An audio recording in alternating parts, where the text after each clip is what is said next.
Hey, what's up, everybody? What up? We're bringing that back. Oh my god, We're bringing it back. Let's go. We already. Oh, wait, Melly, you say bud, and then I say wise, and then Corey says Is that? Oh, that was the worst. We're the worst. Sorry. If you're old enough My to remember those commercials, just favor and comment old, and you get something for free. We'll send you a pack of Depends. Yeah, because you probably also need to remember to you're due for a prostate. Right, it's time. Get checked for sure. What it's time on off the bed. All right, we got a bunch of stuff we're covering today. We're going to talk about some compostable packaging, sustainable packaging, some stuff that's happening at Starbucks, and we've got a guest coming on. If you can guess who the guest is, you might win something. Post it in the comments. We're gonna have, actually, I'll tell you, we're gonna have Prashant from Trayak.com coming on, talk about sustainability, talk about LCAs. We'll look at some of this packaging as well and get some insight in there. What do you guys think? Sound good? Sounds good.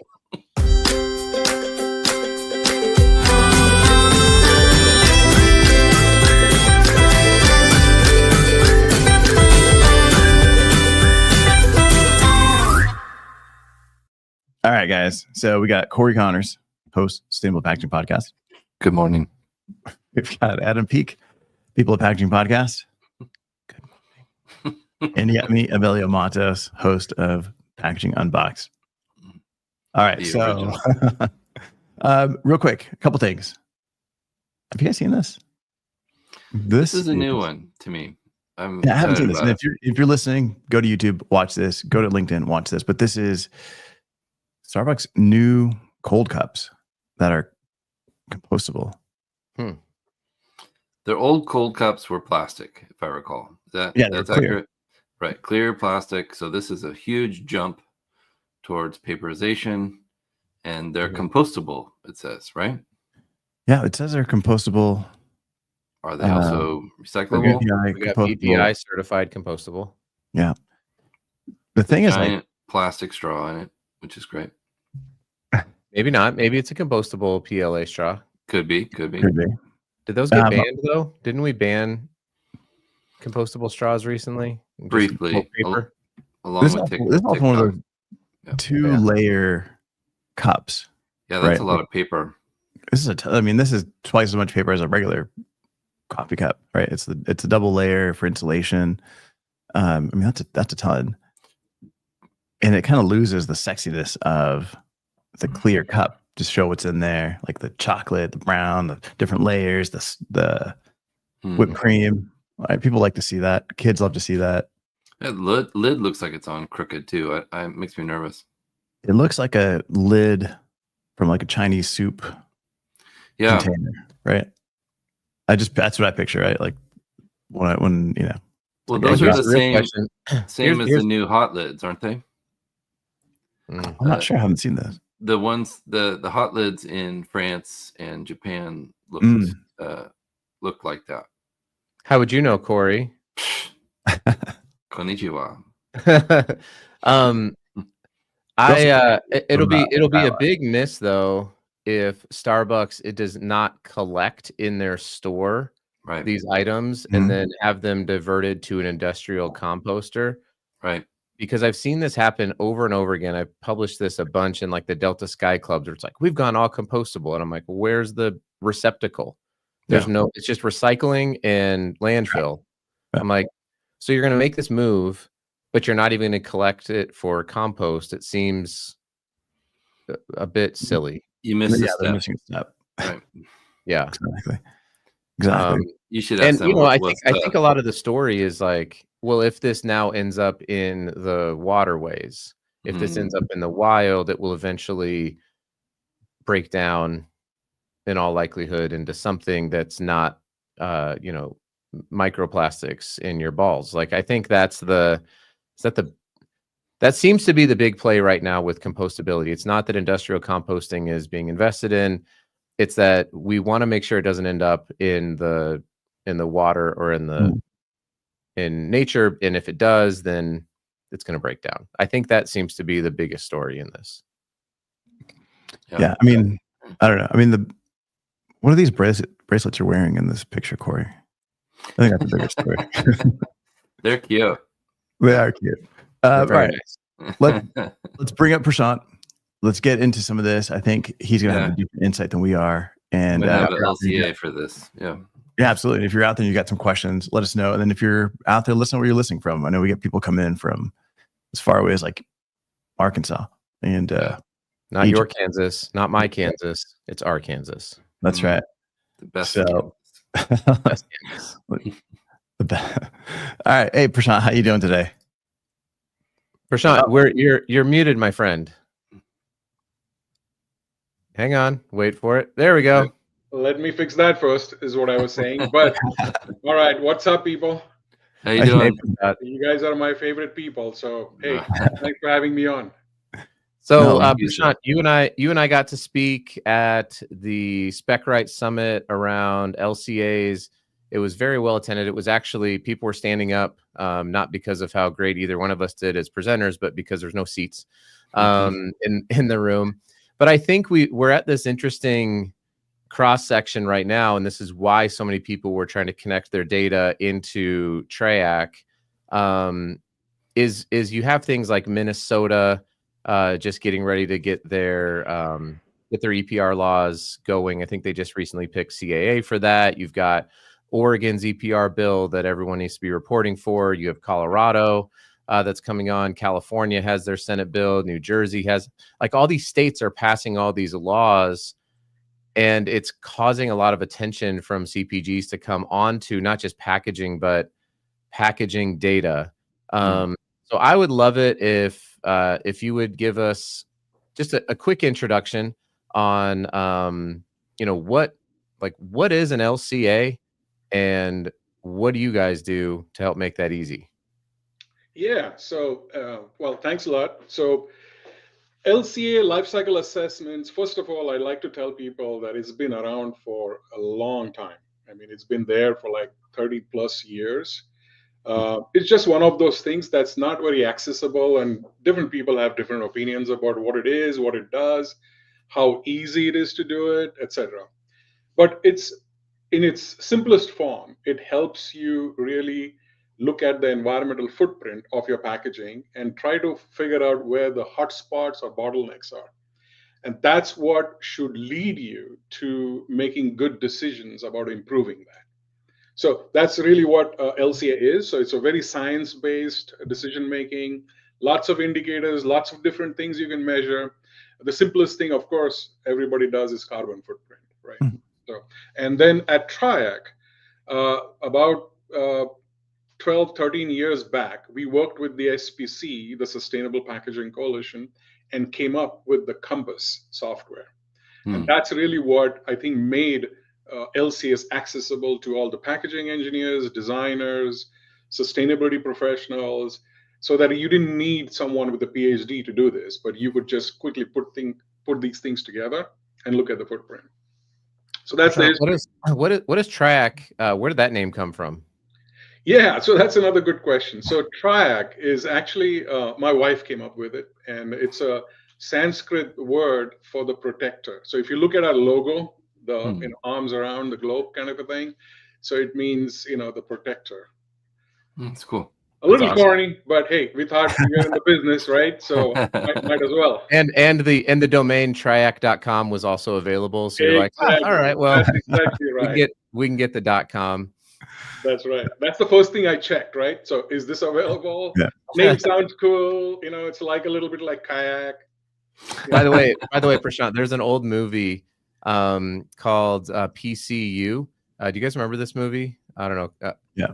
And there's a scene where a kid walks in to get a test because this guy's been at the school for 30 years, and he's like, "What are you majoring in?" And the kid goes, "Sanskrit." He's like, "You're majoring in a dead language? Get out of here! I got nothing to help you with." It's the first thing I think of when I hear. That's right. I think of Sanskrit. That's cool though. I like that story a lot. Yeah. So then, all right. So if I am a Starbucks. Okay. Right, and I've got a plastic cup, and I'm considering going with this compostable cup that has more paper and definitely heavier. How would I use an LCA to maybe make a better decision, or maybe make the right decision for my brand? Yeah, that's a very good question. So, within our software, what you can do is quickly model these components. So Mhm. all you need is the type of plastic. So, it's PET or polypropylene or whatever, and how much the weight of each cup, Mhm. right? So you would model that in. If you had any PCR in the plastic, you would put that in there. Same thing with the paper, right? And now, most of the time, these paper cups will be a little heavier, just so Mhm. you know. And hopefully, it doesn't have any linings of any kind there, because sometimes paper cups do have that. And so you will just need the type of paper and the weight for it. And again, PCR. Mhm. Now, with that basic information, you can actually quickly run a comparison using LCA, and it'll tell you which one is better or worse in terms of the different indicators. So the different indicators could be greenhouse gas or carbon footprint, water footprint, any of the other, more, I would say, like fossil fuel or Mhm. aquatic toxicity, things like that. But those get used kind of in certain cases only. But the most common thing is water, fossil fuel, and greenhouse gas. So we kind of give you this impact right away. And then we also Mhm. give you, based on, let's say, the end of life market for these options, we give you the waste flow. So how Mhm. much of it could be recycled, composted, landfilled, etc. Okay. And I think, as I heard you guys talk about earlier, the biggest thing with composting is you want to make sure, though, that there is access to compost, Right. because there's nothing worse than compostable stuff sitting in the landfill, because it'll degrade there, right? Right. Mhm. In fact, the best thing for a landfill item is to not do anything, just sit there. Right. And, and Mhm. paper and compostable paper will not do that. So it'll release all the greenhouse gas, methane, etc. Not a good option. Okay. Well And then said. we got a question here from Chris Olson. Chris asking, what are the key challenges that brands face when they're going to implement an LCA? Most people start out thinking, I don't have the data. Where do I get the specifications? Where do I get the information that we need to put in? But like I described, it's pretty basic, right? Material, weight. Now, ideally, we always like to tell people, use a specification management system like SpecWrite. We are partners with them. So use something like that, hold all your information in there. But if you don't have it, you can still, find this thing. I mean, worst case, you can just put it on a scale and measure it, right? Mhm. Now, things do get more complex when you have flexibles and you don't know the weight of each layer. But Mhm. even there are ways of getting that information. But yeah, I think most people start out thinking data. The second part is, will I understand the results? How do I make decisions based on that? And again, I think it's pretty straightforward. We tell people, don't use one indicator, use more than one, but you don't need all 8 of them. I mean, you can Right. pretty quick get pretty confused with all the different things you can measure with it, right? But states, keep it simple, right? And you can identify hotspots and saying, what are the Mhm. actionable things I can do to improve these things? Mhm. Okay. So if I'm a company, I've got, this is my product. This Yep. is my pack. I need to know the weight of it. I need to know the materials. It sounds like I would think it would make sense to know like the distribution, right? Am I in all 50 Great. states? Am I Right. in Right. 20 countries? Right? Because each one of those is going to have its own recycling waste stream, right? So if we just focus on the US, there's a million different waste streams here. So if that's my item, does TREAC tell me like, okay, in New York, in these different cities, this is the waste stream, or is it just more general? Yeah. So, in terms of trying to keep it simple, what Mhm. we have is, first of all, a step by step approach. So, the information I told you about, you can enter that, get some impact. And that's really what you have really early in the design cycle. But as you identify your suppliers, you may have more information like transportation, Mhm. from where you're making it to where you want to actually end up using it. what we have done is in the software, we have like an average recycling rate for the country, for like for US, for Mexico, for all the different places we support, right? Now, is it because we don't have the data? We do have the data by state. And for something like an EPR, we would use it that way. But this is a balancing act between trying to get too granular too quickly, as opposed to just keeping it up at the level where simple decisions can be made. So we have, logistically, we can enter transportation, road transportation, rails, aircraft, whatever, right? So you can enter that information. You can enter PCR. You can enter information like rigid, flexible. So you can go on adding more and more stuff to it, but it's not all required upfront. And that was the main goal that we had, to not make it overwhelming by saying, well, here's the 100 things you can put on this component, but they're not all required for LCA, and they're not all required initially to make some quick decisions, right? But we have a progressive approach, so we can layer things on top of it as you need to do more things, because we do more things than LCA, right? So we help people measure their goals. So if you have a goal related to PCR, you want to track PCR. If you have a goal related to moving away from plastics, then you need to track some things, right? And if you have EPR as one of the goals for, which is now increasingly common, like Adam, you mentioned earlier, then you need more information. So it's all layered on top so that you don't feel like it's all something you got to look at and then just be like cannot do anything, right? That's typically what happened with LCS before. Yeah. Prashant, I like the fact that you can convert the end result into something that makes sense to people. Yep. Like instead of greenhouse gas, which people just, yes, it's a comparative number that people can relate to, but what does it mean? What's a ton? What's a 10,000 tons? What does that mean in everyday life?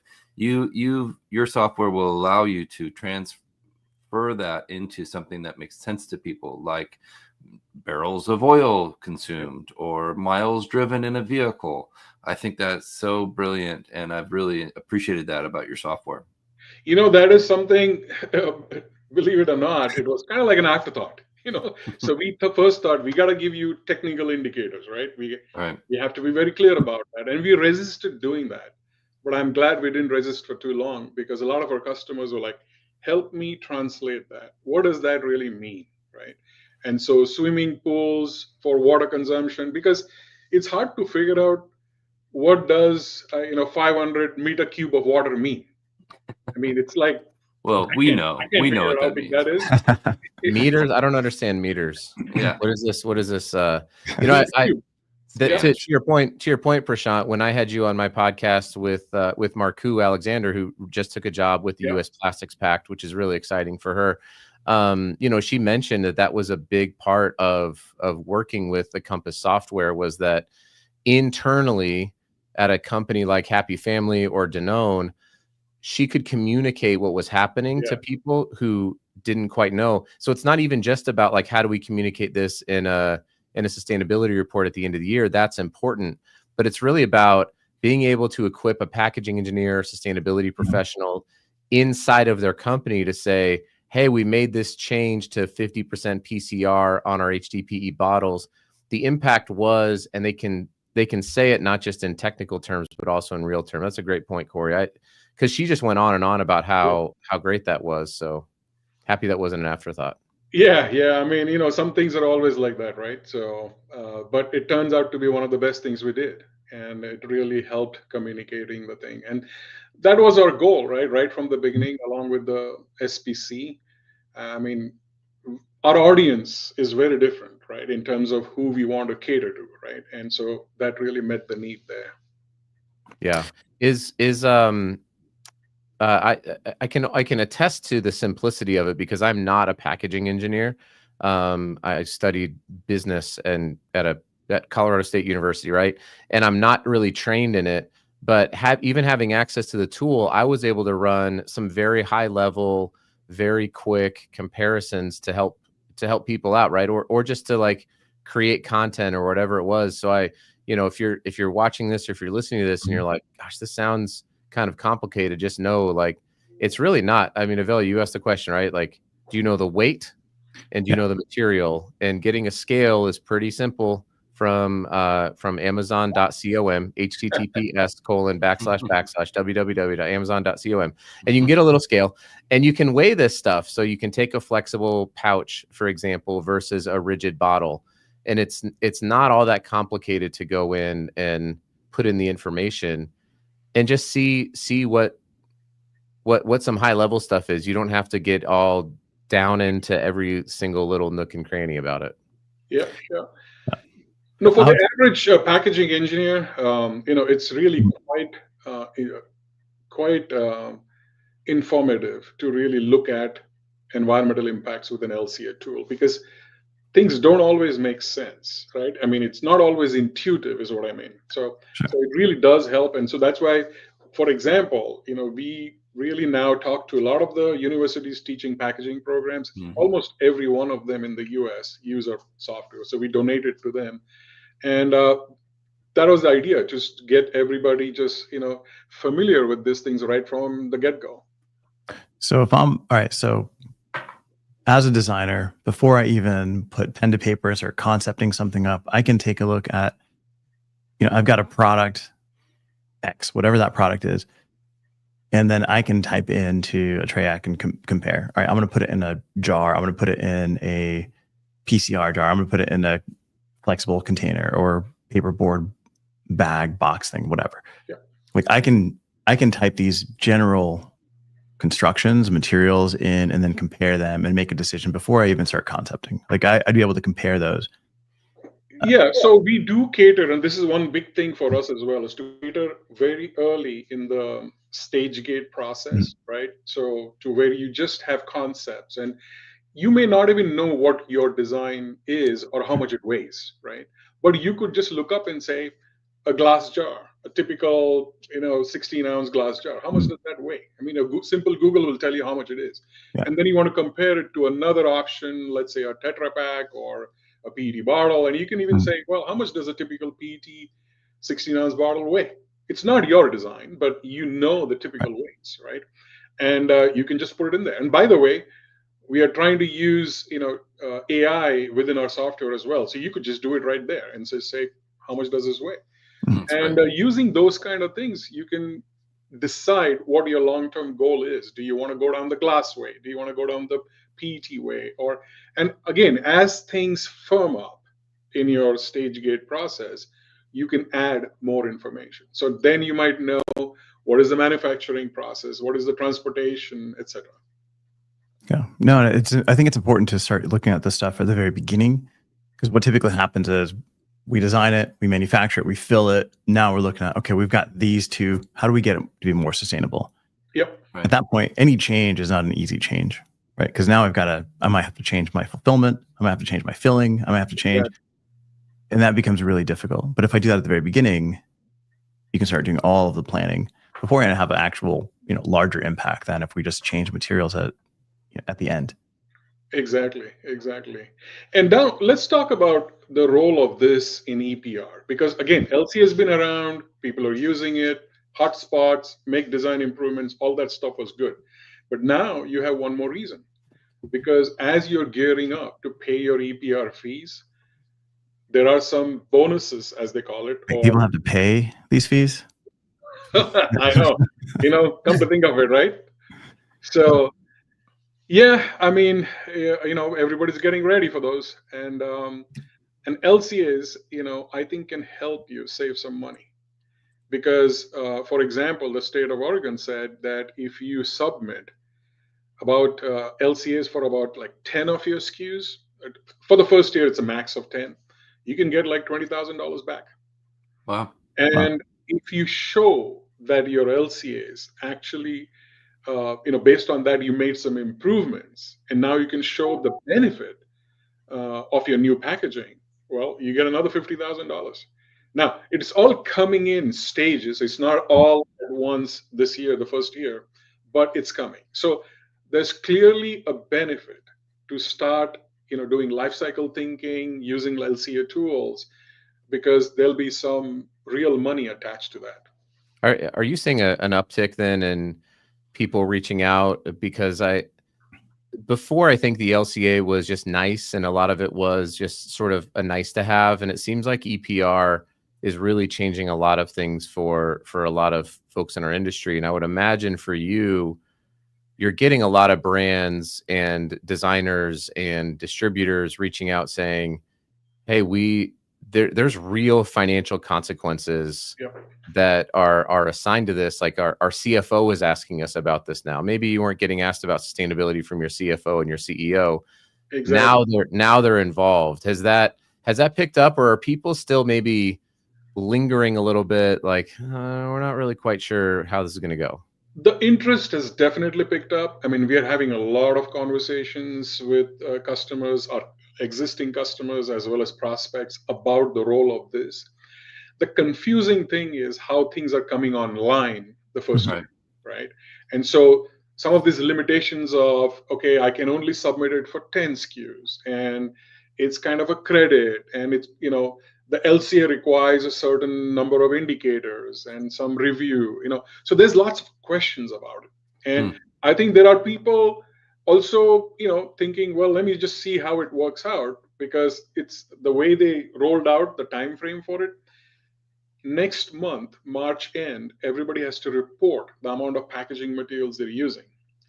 But the LCA submissions are in like fall, in August. So it's kind of like everybody's worried about just putting things, reporting things right now, right? But the long term, LCAs are not going anywhere, and LCAs are going to be even more useful.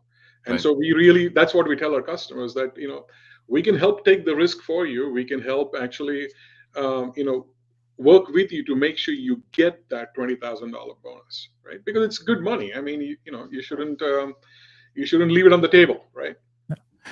What do you mean you help take the risk for them?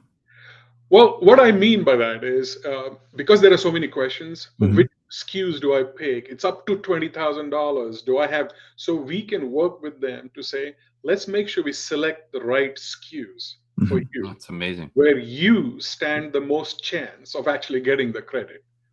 Okay. And then let's make sure that whatever other requirements, will fulfill them for you, so that, you can get that credit. Because there's, again, lots of questions about it this first year, right? Right. Sure. And that's just Oregon, right? That's just Oregon. But, as you guys know, so, Colorado and California are coming online in a few months. And CAA is the one handling all of them. So chances are all the rules are going to be very similar. We hope so, right? We hope so. Yeah, absolutely. Corey, that's absolutely correct. We really do hope that everybody's doing the same thing, right?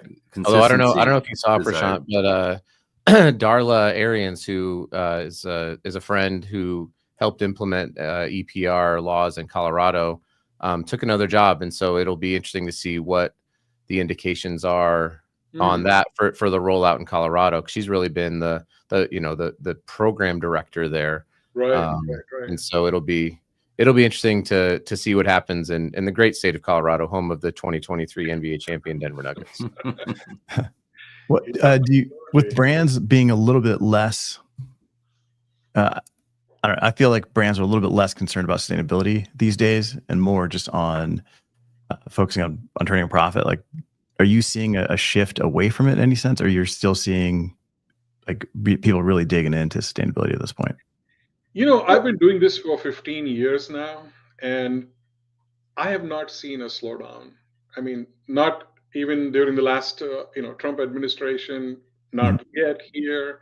And I think the large brands, I feel, are still just investing and going up. And I don't know if you guys remember at the Spec Summit, Matthew kind of brought up the technology adoption cycle. And that's so true. I mean, I've been talking about that for sustainability in the same way, right? What I feel is, in this early stages, all the leaders are doing this, and the leaders are not worrying too much about the policy or the current administration or where things are going. I think they see the writing on the wall. They know these are good things for the business long term. And so I don't see a tick down in any of these investments at all. Excellent. And then as we start wrapping up here, I just want to throw this up here. I'm going to take credit for this. Yeah, I was a big fan of M&Ms. I've been posting and asking about M&Ms if they're recyclable or not. But today, Berry Global and Mars announces. You did it. I did it. See, this is what I've been working towards. Congratulations. M&Ms recyclable, making M&Ms recyclable again. I don't know. So on something like this, if I was going to take the previous packaging and then the new packaging that is now using 100% recycled content just for the jar, not for the lid, and LCA would show me benefits instantly, correct? Oh, absolutely. Yeah, absolutely. Perfect. And I love that they have here pretty much what we were talking about, right? It's like with this new process, they're going to eliminate 1,300 metric tons of virgin plastic, equivalent to 238 African elephants. Yeah. So again, it's like, right. You got to make it visual for people. You got to make it easy for people to, not that, they could have said 238 African elephants or, 179 Indonesian elephants or, or Thai elephants, right? So, yeah. It'd be 242 Thai elephants, actually. There you go. Right, I don't know. Maybe they could use something else instead of an elephant. But no, I think it's great. I love what you guys are doing, making it really easy for people. It's super simple for creatives like me to just type in some basic information, make some decisions up front before we get too far along. And then along the way, you guys kind of plug into all the different solutions. So if you're a creative out there, if you're designing packaging, definitely take a look at trayact.com and see how you guys can use it. Right. And if you're using it, let us know, put it in the comments. This show stays up for a while, so you can keep commenting, asking questions. And Prashant, thank you so much, man. I really appreciate you being on here and kind of just sharing a little bit more about trayact.com. Yeah, thanks, Prashant. Absolutely. Well, thank you for having me, guys, on. Take care. All right. See you, Prashant.